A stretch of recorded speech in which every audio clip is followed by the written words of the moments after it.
Section 1. You will hear an agent calling from Farrelly Mutual about the recent homeowner's insurance inquiry. First, you have some time to look at questions 1 to 6.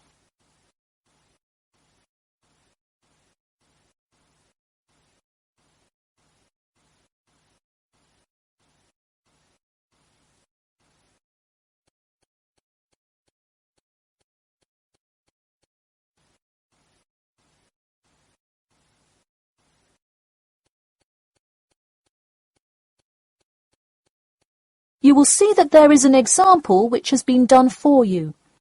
On this occasion only, the conversation relating to this will be played first. Hello? Yes, I'd like to speak with Janet Evans, please. Speaking. Hi, Miss Evans. This is Jim Rodriguez, calling from Farrelly Mutual about your recent homeowner's insurance inquiry. The man says that he'd like to speak with Janet Evans. So, Janet Evans has been written in the space. Now we shall begin. You should answer the questions as you listen, because you will not hear the recording a second time. Listen carefully and answer questions 1 to 6. Hello? Yes, I'd like to speak with Janet Evans, please. Speaking. Hi, Miss Evans. This is Jim Rodriguez, calling from Farrelly Mutual about your recent homeowner's insurance inquiry. Yes, hi. Thanks for returning my call. My pleasure. I understand you are potentially interested in insurance for a bungalow located a bit out of town. Could you give me the address? Sure, it's 49 Greenway Court. Greenway is one word. Thank you. All right, and would you prefer to be contacted via email or phone? Either one is fine. Maybe try emailing me first, and as an alternative, I can give you my phone number. Great, and what is your email address? pk2@cat.com. Did you say cat as in the animal? Yes, it is the acronym for the construction company I work for. I'm sure you've seen them around. Yes, I have, and could you give me your primary phone number and the best time to reach you? Sure, the number is 020-4251-9443. I am generally unable to answer my phone at work, but any time after 5:30 p.m. is fine. I will make a note of that here. Now, I'm going to ask you a little bit about property itself, so we can make an accurate estimate of the cost of insuring your home. Could you tell me the size of your house? Well, I don't have the exact measurements, but I'm pretty sure it's right around 80 square meters. Should I measure it and call you back later? No, that's completely all right. I'll write 80 square meters for now to get the estimate, and then an agent will come get the exact measurements later on if you decide to purchase our insurance. Okay, great. And what material is your house made of? For example, wood, brick, stucco? It's mainly brick. Great. That will give you a lower rate than most of the materials, since it is so strong. Wonderful. And do you have any sort of home security, Miss Evans? We don't have a fence or anything yet, but we have an alarm system that we use regularly. Good. Before you hear the rest of the conversation, you have some time to look at questions 7 to 10.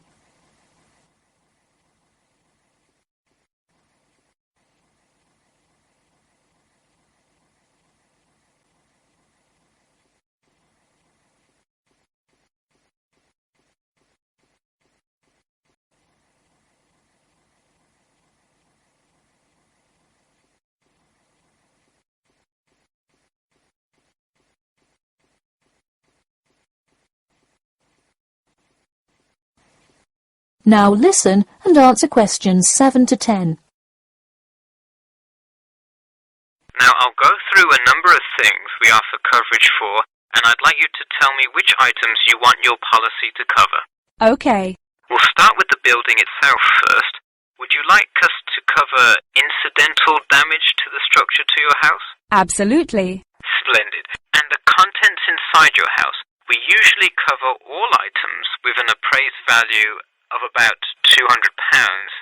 Would you like us to cover theft and damage beyond natural wear and tear? I will let you know that the second option here will come with a considerable increase in your rates. I think I'd just like the contents of the house to be covered against theft then. All right, and would you like any other insurance? Fire, flood, etc.? Yes, I definitely want flood coverage. It rains a lot here and the drainage system in the area is not the greatest. Okay, I am calculating your quotation now. It will just take a second.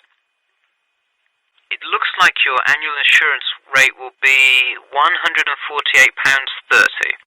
Thanks, that seems somewhat reasonable. I would like to take some time to think about it. How long does it take to begin receiving coverage after signing up? It depends on the time of year. It can take anywhere from 2 to 6 weeks. I would say if you sign up by July the 1st, you could start your coverage by August the 1st. I see.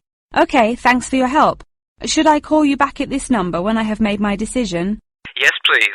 And so that we can look up your account faster, I'll give you a reference number that you should provide when calling. Ready? Yep. It's TR278Q. Got it. Thanks. Thank you, and have a nice day. That is the end of section 1. You now have half a minute to check your answers.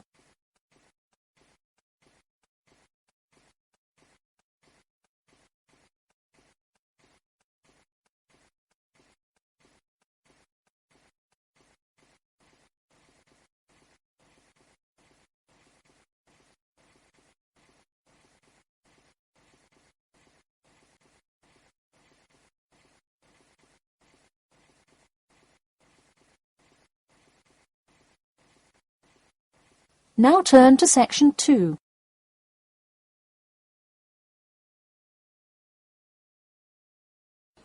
Section 2. You will hear a talk about a pool and outdoor venue created by some people. First, you have some time to look at questions 11 to 14.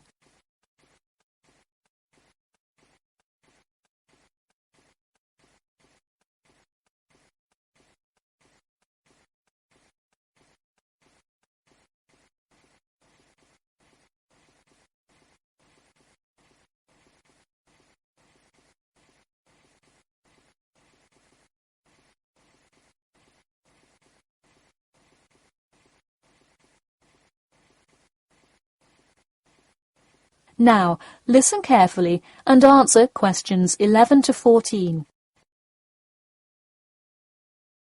Hey, if you're just joining us on WKPX The Sound, welcome.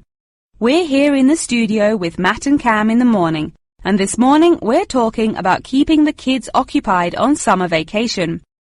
Folks, there's a new kid in town in the world of summer fun. Get ready for the Pool of the People. A pool and outdoor venue created by, that's right, the people. Scheduled to open in November, the ideas for everything from the design of the pool right down to the items sold in the snack bar have been decided upon by a sample of 1,050 members of the public. The public selected 2 top proposals from over a dozen created by renowned architect Ned Mosby, and the final design is truly something else. The pool is shaped like a fishbowl, sinking down into the ground. And there's, you guessed it, a real live fish tank in the center. It's certainly the center of attention in the Bridgewater area. Now, you are probably wondering how much an extravagance like this must cost, right? Well, have no fear. At just £15 for adults and £10 for kids, it's an affordable way to entertain the kids in those dog days of summer. The only problem now is the possibility that it will in fact become too popular. The pool is only so large, so swarms of people coming to enjoy it may cause quite a crowd in its first summer of opening. There will be an opening party for a select audience, and in line with the pool's mission, the people have decided on all the arrangements. They collectively decided on actress Rebel Wilson to host in the festivities scheduled for later this month, and even dictated the playlist by ranking their top 10 songs from a list of hundreds. There is some discrepancy, however, on the sculpture design for the foyer at the entrance. The people elected a jellyfish sculpture to greet entering visitors, but given last week's vicious attack by a box jellyfish on a local youth, coordinators fear it will bring too much fear to patrons. Before you hear the rest of the talk, you have some time to look at questions 15 to 20.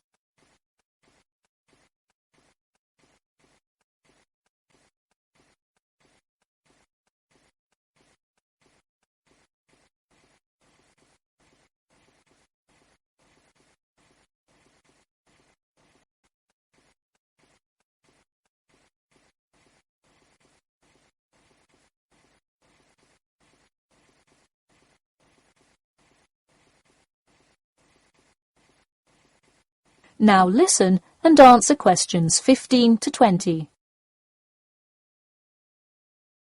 The theme of the clubhouse is set to be International Waters, with a different section representing each continent, designed by the legendary local artist Roberta Annuzzi. Representing Asia in the reception area will be a mosaic made up of prominent animals indigenous to the continent. A camel, a panda, and the Siberian white tiger, to name just a few. In the West Lounge, feel the cool, icy vibes of the transantarctic mountains of Antarctica. Makes you cold just thinking about it, doesn't it? Just seeing a wall with a mural of the glacial mountains is almost enough to cool you off on a December afternoon. Almost. Why not make the trip to the pool a social studies lesson at the same time? The theme in the ladies' lounge room for Africa may not be what you expected. A safari? Drum music? The Nile River? No. Did you know that Africa was home to the first jewelry? I sure didn't.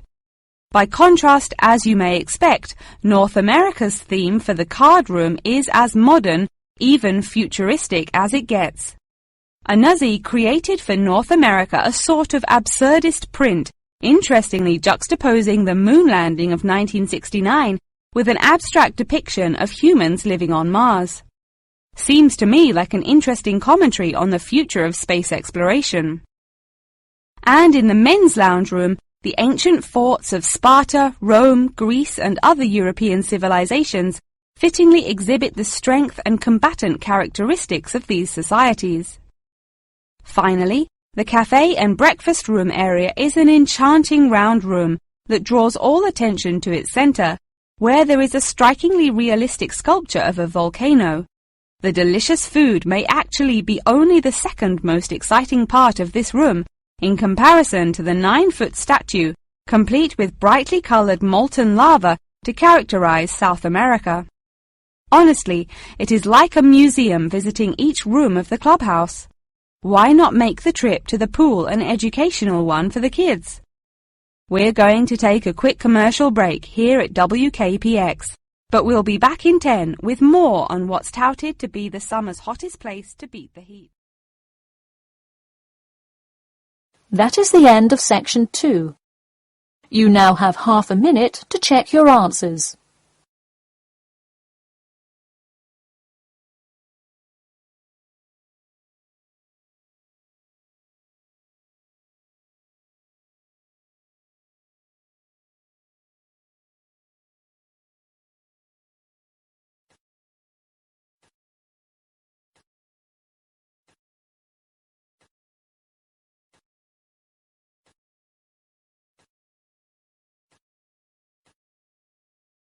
Now turn to section 3.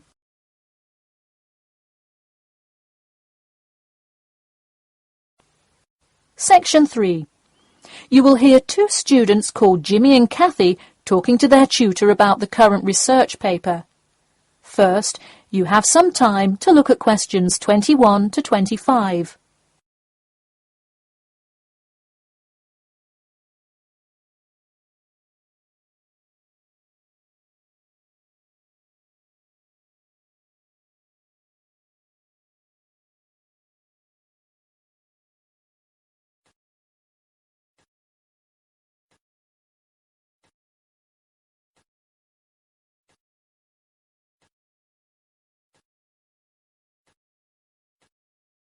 Now, listen carefully and answer questions 21 to 25. Before we start, Jimmy and Kathy, thanks for coming in today to talk about your current research paper. Well, I will also give you some suggestions for your future presentation later. That's great. OK, I've read the introductory chapter, and so far I like where you're going with your research, you two. Thanks. What did you think of the procedure section? I haven't got there yet. I'll get to that and the results and discussion section in a bit. Oh, if you haven't read the rest, are you just saying you like the introduction? No, the layout is really well done. You have each section clearly marked and have the header and footer perfectly formatted, and your title page is right on the money. A lot of students have trouble with that one. To be honest, we did refer a lot to the example we received in class. That's good to do for spacing and layout, as long as you're not also copying the information. The background information is a little sparse, though. You may want to add to it. You think so? I was more worried about whether I had enough data. You definitely need more background information. I would think about finding some more online articles or doing more research in the campus library. That's a good idea. We can go tomorrow. I find it too tough finding the subject matter in the online journal database. I also like being able to flip through the physical journal as opposed to trying to scroll down on a computer. Me too. Oh, I almost forgot. I've included all of my citations in the abstract. But could you help me with the bibliography? I should be using a bibliography, right? Not an appendix. Sure, I can help with that. Yes, for this type of scientific research paper, list all sources that you cite in the body of your paper in a bibliography. Go to the website I gave you last time to see the exact way to list each source. Okay, thanks. I'll do that. We still have a lot of things to fix up. Yeah. But there's a lot of good stuff here to work with. So enough about the paper. How is the presentation going? Well, it's all right. I'm going to go try out the new presentation software while Jimmy's working on the bibliography. Yeah, we are hoping to make an animation of an actual pump, but still have a lot to learn about how to do that. Before you hear the rest of the talk, you have some time to look at questions 26 to 30.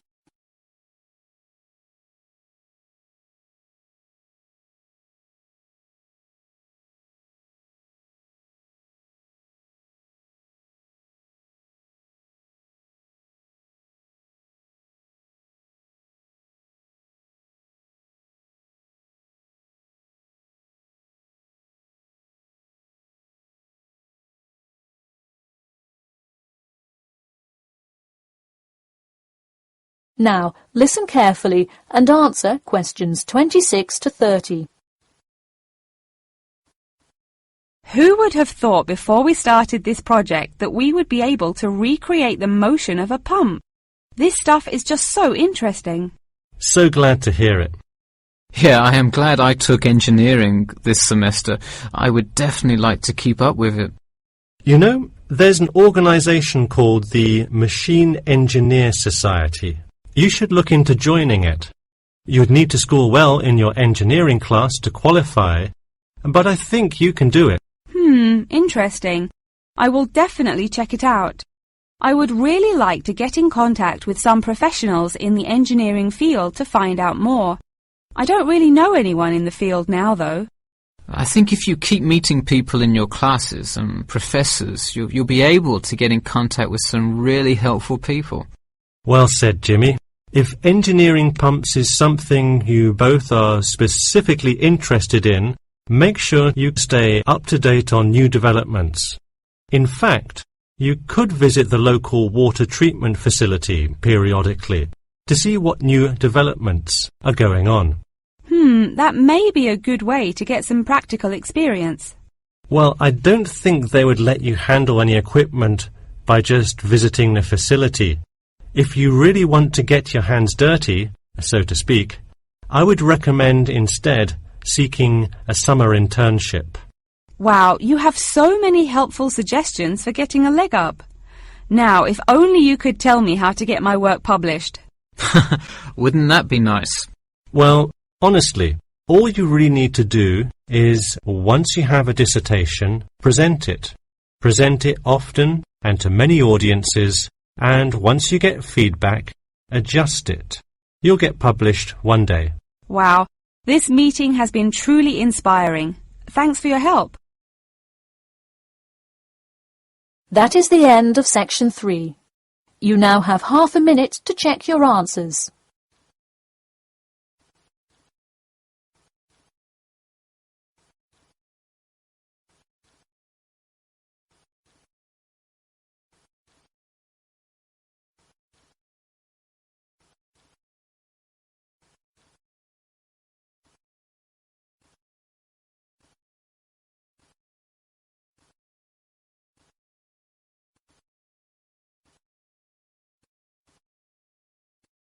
Now turn to section 4.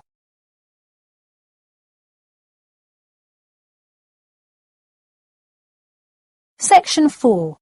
You will hear a talk about amber, the formation of amber and its applications in different fields. First, you have some time to look at questions 31 to 40.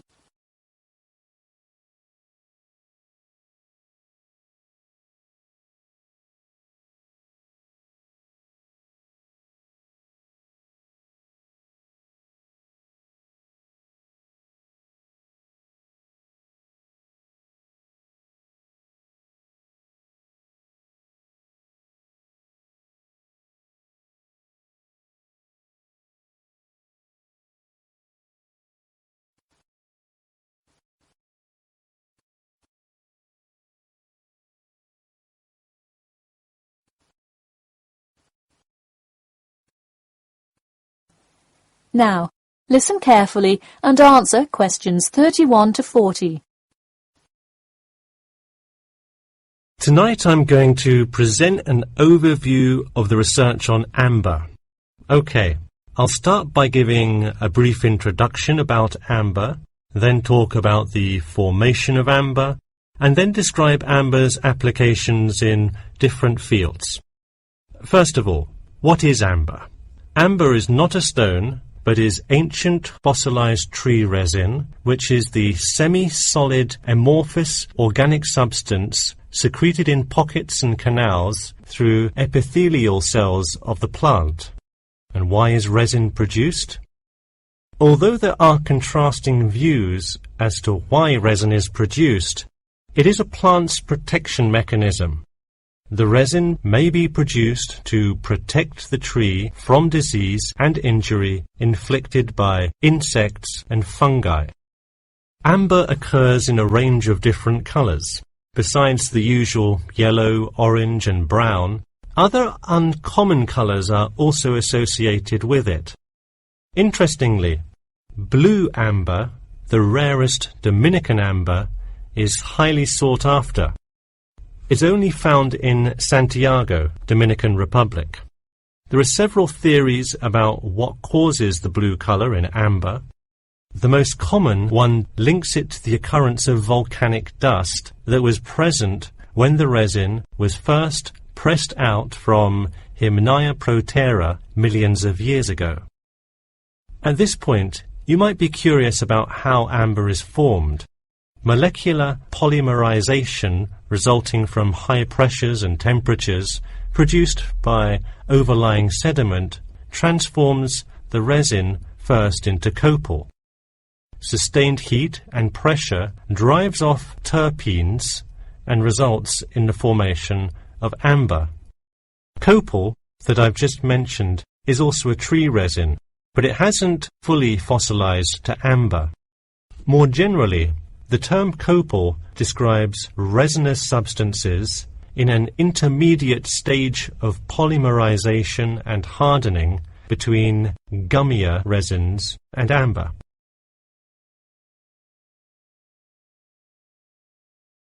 So where can we find amber? It can be found on seashores. The main producer worldwide is Russia. In fact, about 90% of the world's available amber is located in the Kaliningrad region of Russia, which is located on the Baltic. Here, the resin is washed up on the coast after being dislodged from the ocean floor by years of water and ocean currents. However, exposure to sunlight, rain, and temperate extremes tends to disintegrate resin. This also indicates that amber is not really an ideal fossil preservative for most uses. We've already learned that amber is made of tree resin. It often includes insects that were trapped within the tree many millions of years ago. A piece with a visible and well-arranged insect is generally valued much higher than simple, solid amber. One Dominican amber source reported finding a butterfly with a 5-inch wingspread. This is both a large and unusual find, and most butterfly specimens have no more than a 2-inch wingspan.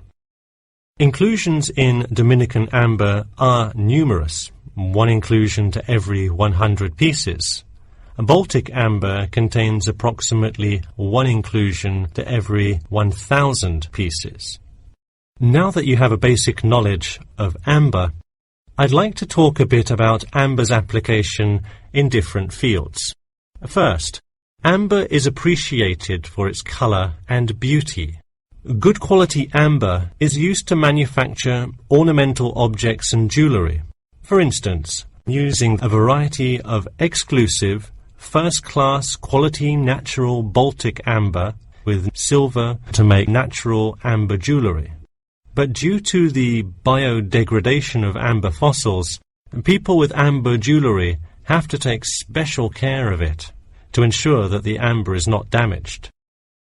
It was previously believed that amber worn on the neck served to protect one from diseases of the throat and preserved the sound mind. Callistrate, a famous doctor in the Roman Empire, wrote that amber powder mixed with honey cures throat, eye, and ear diseases, and if it is taken with water, eases stomachache. While the mystery around that use of amber has not been cleared, one thing is sure: it will help effectively to defeat small malaises. Amber has even been used as a building material. Amber created the altar in St. Brigida Church in Gdansk, Poland. In St. Petersburg, Russia, the walls of the famous Amber Room were lined with intricate carvings and inlaid designs. This palace room is being reconstructed from photographs and can be visited at the Catherine Palace, located in the town of Tsarskoye Selo. And finally, the fourth use of amber is that... That is the end of section 4. You now have half a minute to check your answers.